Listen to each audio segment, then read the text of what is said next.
Manchester United's squad has been absolutely decimated by injuries in recent weeks, so much so that the bench has very often been full of completely inexperienced players from the academy.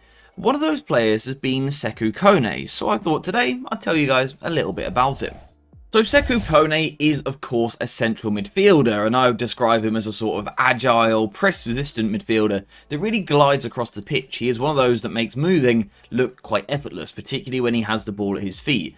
And that's the first thing that's important here with Sekou Kone, and an area that I think he's developed at Manchester United already, making sure he actually gets the ball at his feet. There's never been any doubt about his talent, his ability. He's clearly a very good young player. A concern that I had, and a criticism that I made when he first joined the club, was that for me he wasn't doing enough to actually go and get on the ball in the first place. When he had the ball he was good, but he wasn't going and getting the ball. I would say at United that has changed, particularly over the past few weeks. I'm seeing a player that wants to drop a little bit deeper to make sure he gets more touches. He's finding space much better.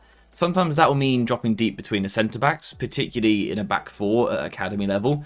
But he's dropping into these deeper positions to get himself more touches. And I think that's a good thing for him to do, get more touches on the ball. The other thing that he's doing well, though, is actually sometimes starting a little bit higher before then arriving deep. So if you start in this position here and you actually just stand still and you look at the player on the ball, you're quite easy to pick up for the opposition, right? This midfielder knows exactly where you are. So as you receive the ball, you're not really going to be able to take the ball and turn or anything like that because the opposition know what you are doing. Whereas when you start just a little bit higher, it forces the opposition defender, first of all, deeper. But what it allows you to do is arrive into the space. And always the defender is reacting, right? The player on the ball, the team in possession is making the decisions. The team off the ball is reacting to that. So there's always going to be a slight delay. So when Kone starts a little bit higher and then makes this movement, he drops shorter, closer to the ball. He gives himself just that little bit of time, so then when he is receiving the ball, he is in a better position, he has a bit more time and space, and that's where he can start to be effective. And I think what we really get from this young man, when he's on the ball and got that little bit of time, is the ability to change direction. And I think that's really, really important. Potentially a skill set which could be useful in the Manchester United team already. Said it so many times recently that United can be quite stale on the ball, a little bit predictable. Sekou Kone gives you an ability to change direction, because what he'll do is he'll pick the ball up and shape as though he's going to go one way, which attracts defenders, of course, to one side of the pitch, and then he does this little dummy movement that's going to take him in the other direction and allows him to then attack the space that he has created for himself. And of course I wouldn't tell you this without giving you some examples. It's in moments like this. You can see him around the halfway line, very much shaping towards the left-hand side of the pitch. So that's where he's going, and the opposition defenders react as you would expect. They try to close him down and stop him going in that direction. This is where he is then really impressive. It's these little spins, these little turns. He has created this space in the middle of the pitch himself, and then he's got the ability and the agility to spin into these spaces and move the ball towards the other side. And now United can actually move the ball towards the right and play out into the space. We can see it again in a moment like this, receiving the ball deep from the goalkeeper. It's all about arriving onto the ball and then changing direction. You see, when he arrives into this position, we can see the defender reacting, right? Sekou Kone is dictating the initial movement. He's coming deep towards the ball. The opposition defender has to react. We can see that here. His balance is completely shifted. And then what Sekou Kone is going to do is just take him back the other way. So the defender is moving this way towards the ball, so Kone is then going to go round him. And again, he's got the agility that he can move in these moments. He's also quick enough and got enough acceleration over the first few yards to make this work, to move into these positions, spin away from danger, and then again, release the ball to the other side of the pitch. And this is one of my favourite parts of his game. It's that ability to get the ball, manipulate the opposition, manipulate the defender towards him in a moment like this, and then once the defender is flat-footed, he's going to go around them. He's going to go around them. And I think that's really important. And if we're talking about, potentially being ready for first-team football, although I'm not sure about that, that could be something which is really useful to United. The ability to change the direction, shift the momentum, and just move the ball a little bit quicker.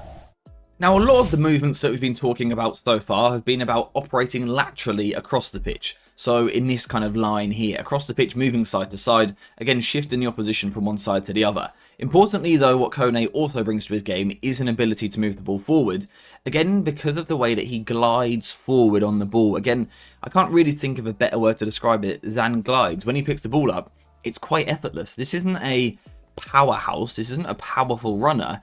He sort of just moves past the opposition at times like they're not even there. Now, of course, we have to be aware of the fact that if he was to move to the Premier League in the first team, it would be a little bit different, a little bit more difficult, much more physical contact. But it's in these situations, here it's first of all about the combination, moving the ball wide and then making the movement off the ball. But when he gets it here, he does have this running ability, the ability to move into these positions, and it's all rather easy for him, again in a situation like this. And even just from a tactical point of view, it's interesting to see him moving more towards the right hand side, where he has that greater room to run. Now what I would say here is that in most of these clips, he is avoiding physical contact. I'm not saying he's backing away from physical contact, but because his movement is good, because his intelligence is good, he's not getting himself into those physical duels. But that does raise the question, should he move to the first team eventually? How would he cope? Because again, in these situations, the opposition don't actually get close to him. We can see it in this one as well.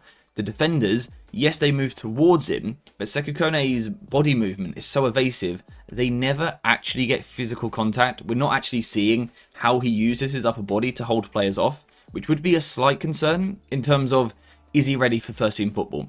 Because in the Premier League, you cannot move through the middle of the pitch like this without receiving some sort of contact, I guess, unless you're playing against Manchester United. So that would be a concern in terms of question marks over whether or not he is ready for this move to the first team. What I do like, however, is the intelligence of the dribbling, and it's certain subtle cues that he uses, and it's the way, again, that he manipulates the opposition. So let's take this back 1 second.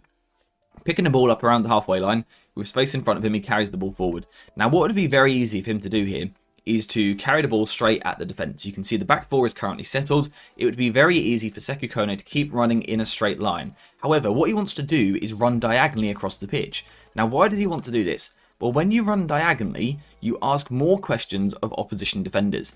So let's put Kone over in his position here. If he picks the ball up in this moment and drives straight, it is quite clear who should be dealing with him. As he carries his ball forward here, he is this centre-back's man, right? It is quite obvious that is who should be tackling him. However, when you run horizontally, or diagonally I should say, across the pitch, you bring different defenders out in different stages and they engage in different moments. So you may start here and come across the pitch with the ball, like this, and that's going to cause the defender to come out. But if you keep running diagonally this way, eventually you ask the question of the next centre-back. And that's where sometimes you can cause confusion and disruption really in the opposition back line.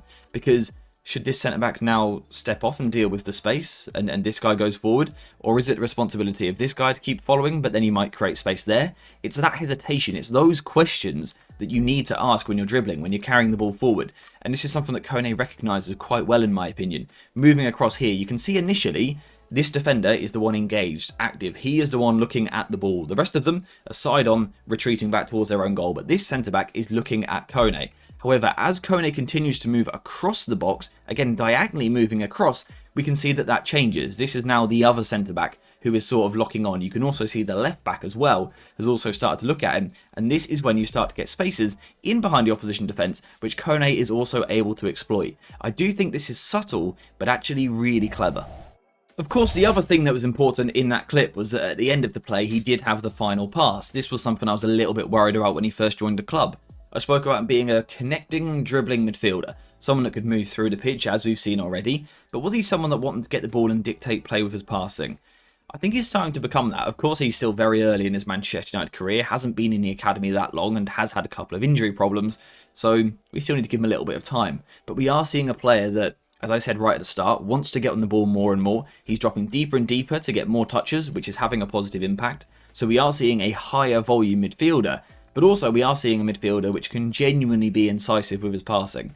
And again, it's because of the way that he manipulates the opposition. You know, we've seen already those changes of direction. Just give himself that little bit of room. It's in those moments he is starting to make really good pass selections with passes through the lines into the likes of a 10, an attacking midfielder, or in the first team that could be an inside forward, or even into the feet of the striker. Again, this is important. It's all well and good carrying and driving forward and taking players on, but really to be a successful midfielder, you do have to have the passing game. You will rarely get a high level midfielder that can't pass a ball through the lines.